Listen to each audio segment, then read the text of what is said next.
Hello everyone! Today I will be talking about many different things that will either get your hardcore character killed instantly or at least cause it to have a high chance of dying. As a goblin engineer, you can craft the mortar. This is a trinket that does damage and stuns the target. But when you craft this trinket, there's also a chance it can backfire, and this will cause a lot of damage. When this backfires, it usually does anywhere between 5 to 16k damage. So in my opinion, it's way too risky to craft this trinket. Of course, it's a small chance that it happens, but when it happens, it's also game over and you have to restart. In Feralas, you hand in an item to an NPC and you're rewarded with an elixir. The tooltip of this elixir tells you to drink it at the Daenerys graveyard, but it's important you never drink this elixir, else you'll kill your character instantly. An important rule is to never log out or go AFK at a road, else you might accidentally log back in on top of a dragon or any other monster patrolling on the roads. So if you wish to increase your chance of making it all the way up to 60, then always log out at an innkeeper. Can you tell the mistake in this clip? If not, then pay attention to how the warrior moves.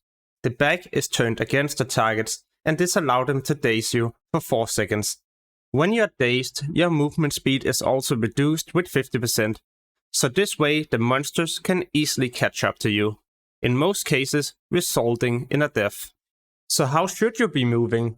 Well, you should try and strafe and jump and even face the enemies when you're jumping. That way you never turn your back against the targets, but you're still moving at a fast speed. By jumping, you will also be moving even when you get stunned. So for example right here, when I get charged. Because I get the stun effect from the charge, but I'm also jumping and moving at the same time, then I continue to move even though I'm stunned. Doing this trick will sometimes allow you to avoid an auto attack from that charging enemy. So all you need to do is just to remove your turn left and right and replace these key bindings with strafe left and right. So now you can move to the sides at the same speed as if you were going forward. This allows you to move with a fast speed, but also attack the enemies at the same time and prevent a daze. It might be tempting to jump off a cliff into the water to save some travel time, but sometimes this fails and you end up losing your character. On other cases, you might be fighting enemies close to the edge, then they start to flee, you can't do anything, and all of a sudden there's also an invisible path that you didn't know about and you fall to your death. So please don't make these mistakes. This is to those of you that fight enemies inside buildings. When your health pool is low, then I would highly recommend you to jump off the building if it's a possibility without dying from the fall damage. This is way better than running down the stairs or even jumping down the stairs, because inside buildings enemies can hit you from far distance, even though you're maybe 30 or 40 yards away. When you're running around, always pay attention to your surroundings and any nearby hostile cities. In these cities there will be guards, and these will aggro from a far distance. In most situations, it ends up killing you. And in hill-spread foothills, it's quite common that it happens, so pay attention in this zone. When you're a low-level character, then never enter the high-level zones. Yeah, in most cases it's best to stay on the road, as there's less chance that you will pull these enemies.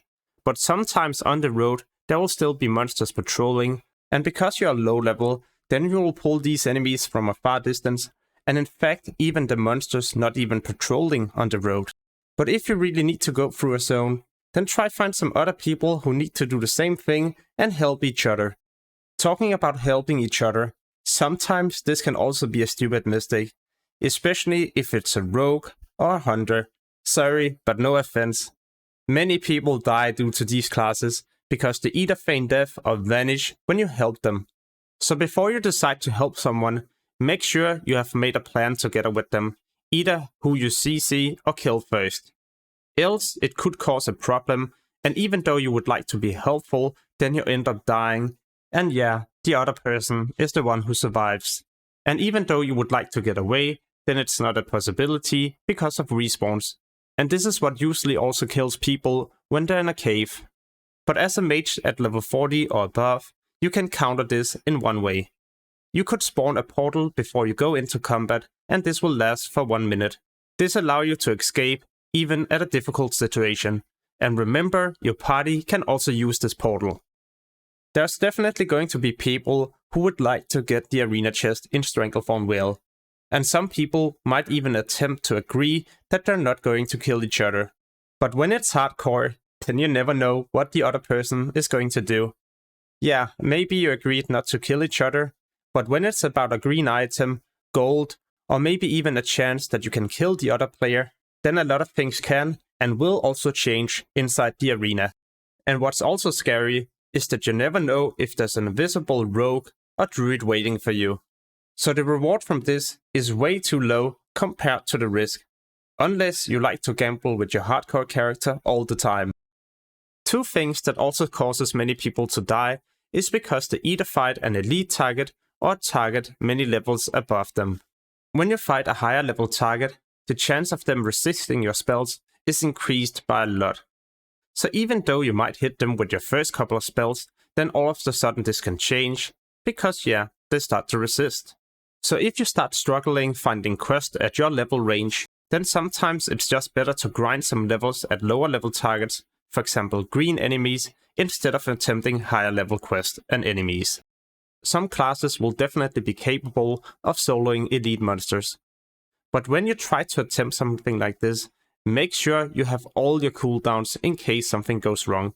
For example, feign death ready, or maybe even a vanish. So it's always best to wait for these cooldowns to be ready before you engage. Else during the fight they might come off cooldown, but you don't pay attention to this because you're in a stressful situation. What I also see a ton of people do is to keep their cooldowns for way too long. So instead of using them, they try to save these for other situations, and then they put themselves into a risk where they have to use them, but then it's going to be way too late. And just like before, then you get stressed, you try to get away, but you end up making so many different mistakes, and because you were too greedy with your cooldowns in the beginning, then you die to something that could have been avoided just by using your cooldowns at the start. If you're going to play Horde, then make sure to pay attention to the elevator boss in Undercity. When the elevator stops, it's also important that you either enter or leave the elevator immediately. If you wait for way too long and you then decide to leave, then the door to the elevator might block you and you die because of fall damage. As a Horde player, it can be so time saving to jump off the Zeppelin in Stranglethorn Vale when you need to get to Deadmines. But you need to do this the moment you get to Stranglethorn Vale. If you wait for way too long, then you might accidentally jump into the water near the Murlocs. These Murlocs are not only 15 levels higher, they are also elite. So if someone accidentally pulled these, then it's better to just let that person die instead of helping. Because these Murlocs will probably wipe out the whole party if you decide to help. This can for example be seen here. The priest shielded the shaman that died, but because of that shield, the Murloc is now about to kill that priest too. Some other creatures you always have to respect is the different casters in the game. Yeah, you might get to 50% health, and everything still seems fine. Then you get to 30, 20, and now you have to get away. But now you're also against a ranged target that can continue to hit you, even from a far distance. And because you were already low on health, then this target is going to finish you. So if you accidentally pull a couple of enemies, but also a caster included in that pack, then it's better to reset as fast as possible instead of taking the chance. If you wish to see way more WoW Classic hardcore videos and guides, then make sure to check out the channel where I have a ton of these videos. As always, thank you so much for watching and have an amazing day. Peace!